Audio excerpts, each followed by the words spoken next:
이 계속 논란이 되는 이유가 앞서서 감찰관님도 잠깐 언급은 하셨는데 네. 윤석열 대통령에 대해서는 구속기간을 시간으로 계산을 했어요. 근데 네. 그 이후에 일선검찰청에서 혼란스러워하니까 대검이 지침을 내린 건 기존에 하던 대로 날짜로 해라. 이렇게 지침이 내려가면서 더 혼란스럽고 비판이 일고 있는 거거든요. 네.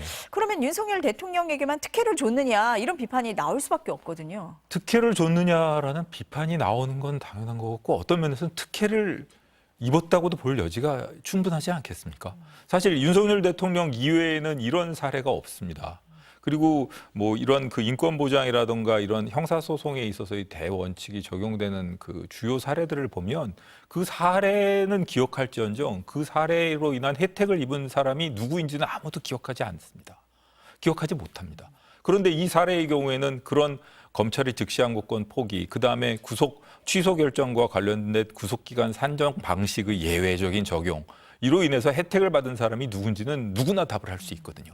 이런 사안이기 때문에 어찌되었든 간에 그 이후에 검찰에서는 혼선을 피하기 위해서 기존의 관행도로 구속기간을 그리고 또 구속 전 피의자 신문 과정에서 기록이 갔다가 다시 돌아오는 그 기간을 날로 계산하라는 취지로 공문을 내려보낸 것 같은데 어찌되었든 간에 그걸 바라보는 국민 입장에서는 이게 법이라는 게 법의 여신은 눈을 가리고 있는데 이 눈을 뜨고 어떤 사람에게는 적용이 되고 어떤 사람에게는 적용이 안 되는 이런 상황을 그대로 받아들이기가 쉽지 않을 것 같습니다. 지난달 검찰은 윤석열 대통령 구속 취소 신문에서 재판부에 여전히 증거인멸 염려가 크다고 했습니다.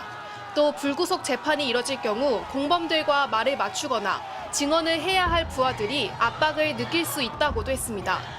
구속기간을 시간으로 따져야 한다는 윤 대통령 측 주장에 대해서도 지금껏 구속기간은 시간이 아닌 날로 계산했다고 반박했습니다. 검찰이 즉시 항고를 포기하면서 자신들이 내세웠던 구속 사유의 타당성을 스스로 부인한 셈이 됐습니다. 천대엽 법원행정처장도 구속기간 계산법에 대해 법원 판단을 존중해야 한다면서도 견해가 엇갈리고 있다고 했습니다.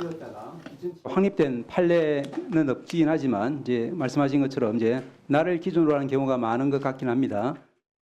윤 대통령 측이 문제 삼고 있는 공수처 수사권도 앞서 5차례 서울중앙지법과 서울서부지법에서 문제 없다고 했습니다. 지난 1월 윤 대통령 측의 체포영장 이의 신청을 기각할 때도 서울서부지법은 공수처의 수사 범위에 포함되는 직권남용죄에 대한 혐의 사실이 포함돼 있어 이와 관련된 내란죄를 수사할 수 있다고 했습니다. 지금 계속 반복하시겠다는 건데요. 내란죄뿐만 아니라 제가 공수처장께 다시 한번 묻습니다. 지금 그럴 생각 전혀 없습니까? 저희들의 그 업무 집행에 적법 절차 위반한 점이 전혀 없습니다.